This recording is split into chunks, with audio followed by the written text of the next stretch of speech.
The Watchers, or The Watch, depending on where you're living, is directed by Ishana Night Shyamalan, and it stars Dakota Fanning, Owen Freire, and Georgina Campbell. And in Ishana Night's directorial debut, Mina finds herself stranded in a forest, full of mysterious creatures. She finds safety in a shack with three other people, and they all have to find out what these creatures are, and why they do what they do.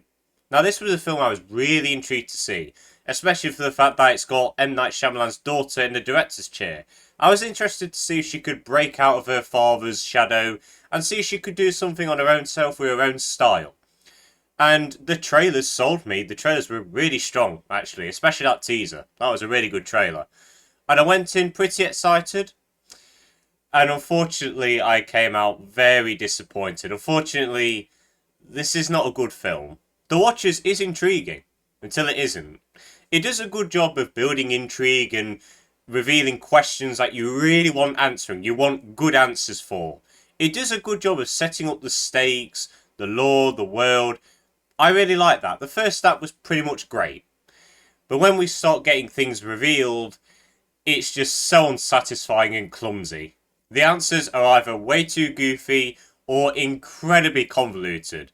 It's got to the point where if you think about certain things in this movie, you'll realise that it doesn't really make much sense. And there's still plenty of questions that are never answered. Ones that I would consider very important to be answered. It's not one of those cases where it leaves you off with questions and it makes the movie better. No, these need to be answered because they're really important. The movie tries to helm themes of trauma, climate change, and a bit of colonialism in there, I guess. And they are themes that I think could work with this story. I'm not saying they're not good. But they should have been handled better.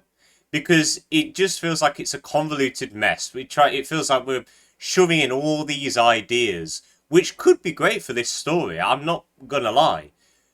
But it just feels like there's way too much going off. And it just feels like, well, we've got to pay off for that. We've got to pay off for this. We've got to pay off for that. It just felt like it didn't know what it was doing at times because of the overabundance of what it wanted to tell.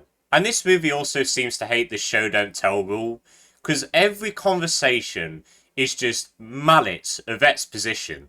Every scene, every conversation is just information, information, information. There's hardly any downtime. We don't get to know these characters really.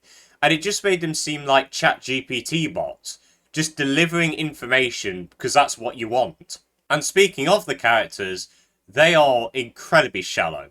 Mina is probably the more interesting one. We do see her backstory and why she acts the way she does, and why she would feel guilty about some things, why she doesn't really take life that seriously, why she's depressed. And it works. It's kind of cliche, I guess, for this sort of story, but at least she had something. I'll take that any day, really. The older woman, Madeline, is very shallow until she isn't. I'm not going to get into specifics here, but things are revealed about her later on in the movie, especially towards that third act. And my word, was it quite laughable. And it was just so stupid in the context of the story, I'm sorry. And as for the other two characters, well, I've completely forgotten their names. Georgina Campbell's character, she had a husband who she went to the forest with, and now she's lost. She's still dealing with the guilt of that. And that's all we know about her, really. She likes to dance. That's all we know. And we get another guy who has a bit of a backstory revealed later, but it's so glossed over. It's mentioned in like 2 lines and it's never mentioned again. It doesn't forward the story or its development. He was such a forgettable character. And what also helps these characters become even less unlikable and interesting is the fact that they're kind of stupid, and the way they react to the situation that they're in is just very unnatural. Yeah, unfortunately, despite the stacked cast, the performances are not great here. Dakota Fanning, she's a brilliant actress. I'm not here to say that she's crap now. She is a great actress. But she is very dry in this. She was like Star Wars prequel statue-like. At least with statues you could carve emotions into their face. With this, it just felt like she was only producing one emotion throughout the whole film. And it was just very shallow, unnatural. It did not sit right with me at all. And also when she gets into this situation of being trapped in this room with 3 other people that she doesn't know, she doesn't react well. I would say if I was in that situation, I'd be really scared. But no, she takes it like a champ, really. It was just so weird. And the other actors as well. I know they're talented. Georgina Campbell, brilliant in Barbarian. In this, again, apart from maybe one scene where she was okay, she again was like a statue. And same for the other actors as well. It just seemed like Star Wars prequels acting to me. And as for the decision making of these, I mean, it just felt like they wanted to move the plot forward, even if it didn't really make any rhyme or reason. For instance, and I'm not going to get into spoilers, but there was one reveal, like halfway through the film, that really made me laugh. I laughed out loud. I was saying, are you that thick in the head? I spoke about this a lot with my Strangers Chapter 1 review about stupid character decisions and how they ruin a movie. Well, unfortunately, the same problems with this one as well. But let's get away from all the negativity for a moment. Let's get into the great stuff about this movie, and that's mainly to do with how this movie is directed and shot. The way the camera moves about, absolutely brilliant. I like the way they built up to the scares. There's one shot especially with a hand coming out the darkness, and you feel like, oh, it's going together, it's going together. It's very slow burn stuff like that, thanks to the direction. That was really good. And also some of the shots here, absolutely brilliant. I like the dark, gloomy colour palette of this. There is one shot especially where you see the monsters in the background. You don't fully see them, but they look really creepy. And I just think they did a good job with the shadows and the lighting just to produce some really nice shots. But I think the best thing about this movie was easily the sound design. This was amazing sound design. I like the rustling through the trees and how you can hear faint noises in the backgrounds and the screams that the watchers make. Absolutely blood boiling.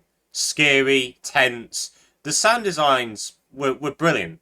The sound designers, great job. And I thought the editing was pretty good too. They made sure this movie flew by. It helps that this movie's not really that long. It's just over an hour and a half.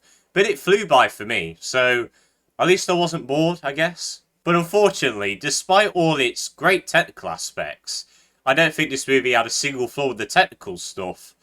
Story and character-wise and acting-wise, this movie just does not work at all. It starts off okay, building intrigue, bringing out questions that you really want answering. But the reveals, the payoffs, the ending are just dumb, laughable. It's trying to do way too much in a short space of time. The acting is very statue-like. It's just not a satisfying story. It hooks you in, and then you just feel disappointed by the end. So yeah, unfortunately The Watchers is a film I really did not enjoy. I'd still say support it, I guess. You know, we need more original film to be supported, so still go and see it. You may like it, you may appreciate it for what it is, and if you do, go ahead, honestly. But for me, and as it seems for many other people, it just didn't work for me. So I'm unfortunately going to have to give The Watchers a 4 out of 10. Not a good movie, unfortunately. It's a real shame. But on the plus side, I do want to see this director do more stuff. She clearly has talent. She clearly has her own style and direction. Even though she is kind of getting inspired by her father, I think she's got talent. I'd like to see her get another shot. But yeah, guys, that is it for the end of this review. If you have seen The Watchers, please let me know your thoughts on it. Did you like it? Did you not? Let me know. But I hope you all enjoyed this video. Have a good day. And see you later.